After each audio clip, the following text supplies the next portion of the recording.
So here we are starting a brief intro to RStudio. So once you've signed on and gain access to RStudio on the cloud, you see a page just like mine, and you should have access to a project. On the side there's quite a few things for you to look at. Top it says RStudio Cloud. Below that are the spaces, and below that is Learn. Under Learn, you can see primers, and if you click on primers, you will get quite a bit of information. Nice, useful.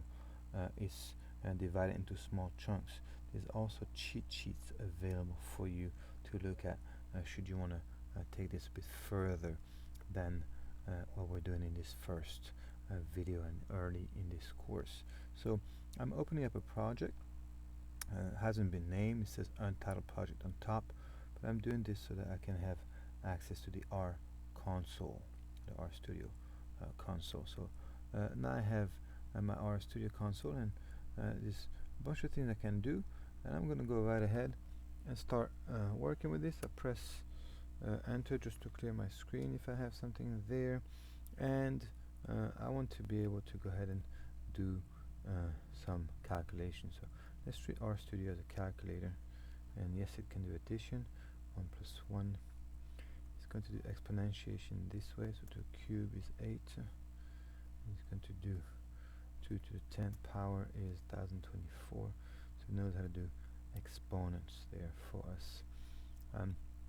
Right away, we want to be able to use functions, right? So we want to use functions because this tool here is really a tool that's going to help us use all kinds of functions, like the mean function, like the sum function, like the variance, the standard deviation functions that are going to compute values for us efficiently, and we won't have to worry about the computation ourselves. We can focus then all our energy on the understanding and the interpretation and the meaning of our values. So first, let's start with a function.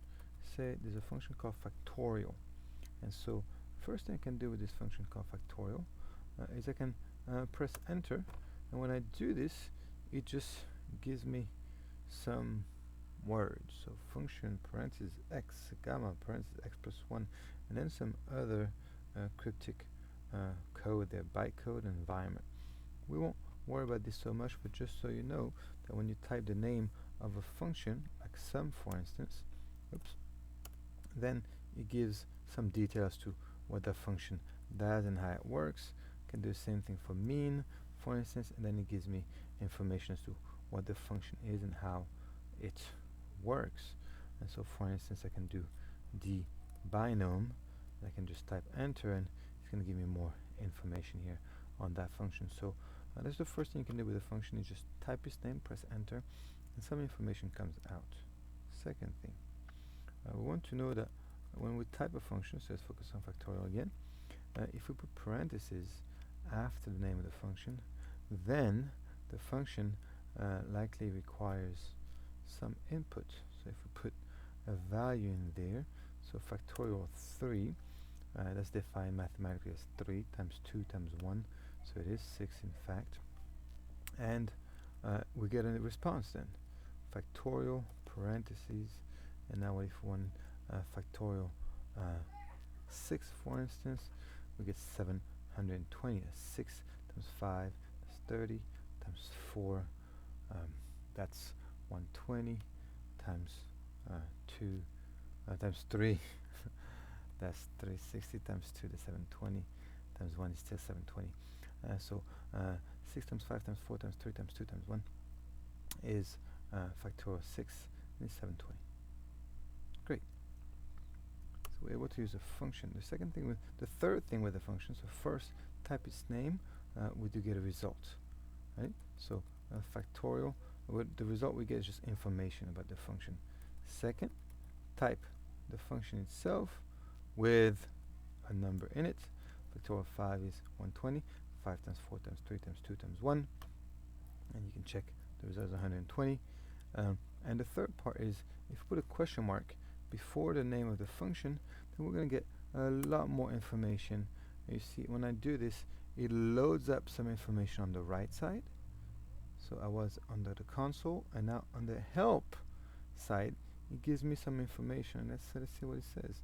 Special mathematical function related to the beta and gamma functions. So it tells me how to use it. It tells me what the arguments are, and it gives me details. And at the bottom is plenty of details. Oftentimes I skip that and I go right to the bottom for examples. It shows examples of how to use that function. So this is some helpful things, and you can, for instance, copy and paste. This one is not the factorial function, but this one that's related. You could just copy this stuff and paste it right over here. Press enter and see it gives us a bunch of numbers from a triangle of binomial coefficients here. Here we go as an example. So 3 things with a function. 1, type its name, press enter, you get details. That's how this function needs to be used. 2, put a number in parentheses or an input in parentheses after the name of the function. You get a result, and the function actually works. It gives an answer. And 3, a question mark before the name of the function. And then we get more detail from the help from the manual that's included in our studio. So those are the 3 things. Now, further, we're interested in working with vectors. Okay, so we'd like to work with vectors, and we'll see why in just a moment. But vectors are things like the numbers from 1 through 9. So if you do 1:9 and press enter, then it gives out the numbers 1, 2, 3, 4, 5, 6, 7, 8, and 9. And if I want to save this in a vector, I'm going to call this vec1. Then I can use the less than and negative symbol, which looks like an arrow. And when I do this, I can put inside of this the values 1 through 9 and press enter. And nothing looks like it happened, except if I press vec1 and enter, now I see the values are stored inside vec1. So it's an object, it's a vector, and I can check that it is a vector by typing class. So if I type class, it's 2 S's, and in parentheses, class is a function, and in parentheses I put in, in parentheses I have vec1, meaning I want to know, okay, what is vec1? I press enter, and RStudio tells me, oh, we've got integers in there. Excellent. And so that means I can do operations on those. So for instance, I can multiply them all by 2 if I wanted. So 2 times vec1, and let's see that it gives us the right answer. Let's press enter, and then excellent, it does that. I can apply the factorial function to every entry in vector 1, and when I do this, I see that I get the result of vector 1 of value 1, vec1. Here we go, just a moment. If I press enter after this, well, 1 factorial is 1, 2 factorial is 2 times 1, 3 factorial is 6, 3 times 2 times 1, 4 factorial is 24, 4 times 3 times 2 times 1, 4 times 3, 12, times 2, 24 times 1, 24, 5 factorial is 120, and so on and so forth.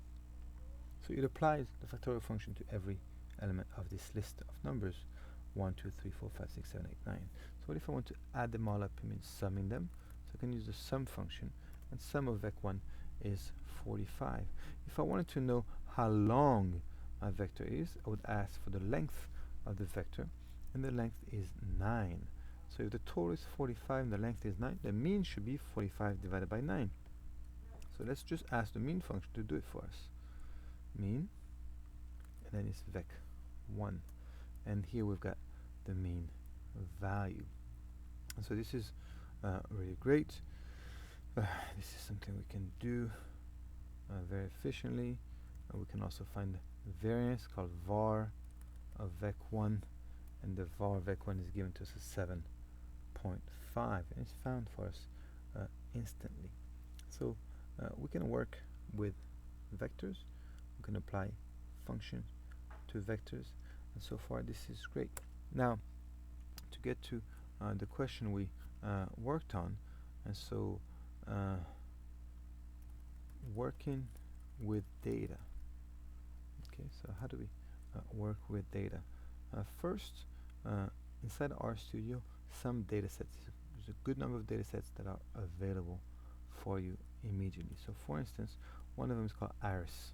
So if I just start typing iris, it just loads things up and tells me this famous iris data set gives the measurements in centimeters of the variables sepal length and width and petal length and width respectively for 50 flowers from each of 3 species of iris.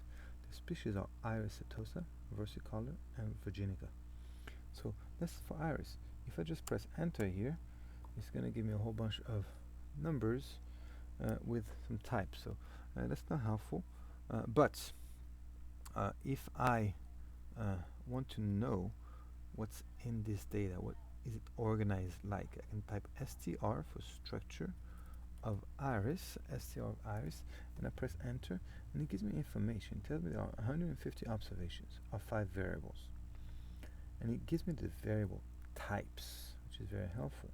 The sepal length is numerical, so is the width, the petal length, and the petal width all numerical.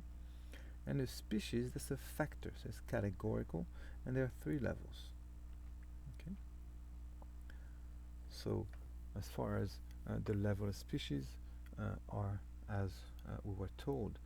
So if we want to average things, if we want to work with the sepal length, for instance, then we would have to do, well, there's a few ways we can do this, but we could do width, for instance, iris, and then we want the mean value of what?